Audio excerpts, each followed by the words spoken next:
اللہ اپنی عبادتوں کے معاملے میں کسی بھی انسان پہ بوجھ نہیں ڈالتا۔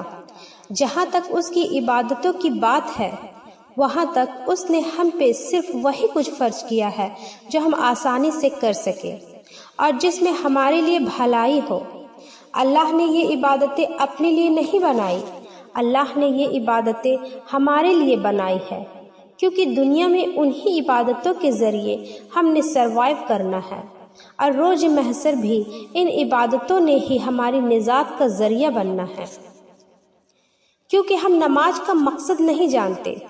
نماز صرف ایک ڈیوٹی نہیں ہے، نماز ایک اپارچونٹی ہے اللہ سے بات کرنے کی۔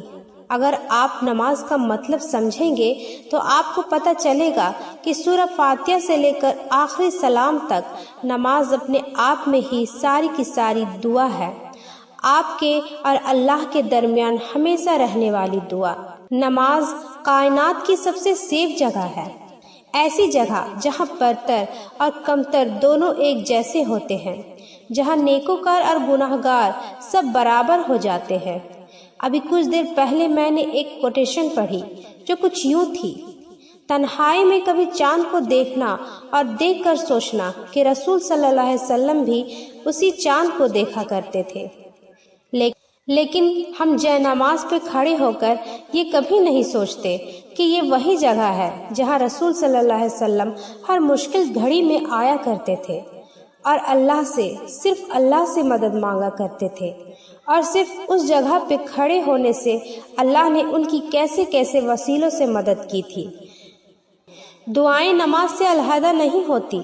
آپ جتنی نمازوں میں پابندی رکھیں گی اللہ اتنی ہی آپ کی دعاؤں کی قبولیت کے معاملے میں پابندی رکھے گا۔ ذرا سوچے کہ اگر اللہ ہمیں انسانوں کے رحم و کرم پر چھوڑ دیتا اور ہمارے پاس نماز جیسی پناہ گاہ نہ ہوتی تو ہمارا کیا حال ہوتا؟ اگر ہمارے پاس رونے اور مدد مانگنے کے لیے سجدہ نہ ہوتا تو ہماری روح کیسے سکون پاتی؟ ہم خوش قسمت ہیں کہ ہم اپنے اللہ سے بات کر سکتے ہیں۔ ہم خوش قسمت ہیں کہ اللہ نے ہمیں ان تمام لوگوں میں سے ہدایت دی جو اب تک بھٹکے ہوئے ہیں۔ اس سے بڑی اور نعمت کیا ہو سکتی ہے؟ تو اگلی دفعہ جب آپ جے نماز پہ کھڑے ہوں تو یہ سوچ کر کھڑے نہیں ہونا کہ ہم اللہ سے بات کرنے کے لیے آئے ہیں، بلکہ یہ سوچنا کہ وہ ہمیں سننے کے لیے آیا ہے، وہ ہم سے بات کرنے کے لیے آیا ہے۔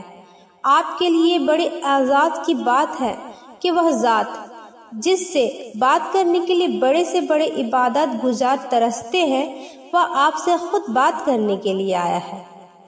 آپ اگر ایسا سوچیں گے تو آپ کو نماز کبھی بھی بھاری نہیں لگے گی، بلکہ نماز آپ کے لیے آسان کر دی جائے گی۔ بس ایک دفعہ کوشش کرنی پڑتی ہے پاؤں کو زے نماز پہ کھڑا کرنے کی، پھر اگلی دفعہ آپ کو آپ کا دل جے نماز پہ لا کھڑا کرتا ہے۔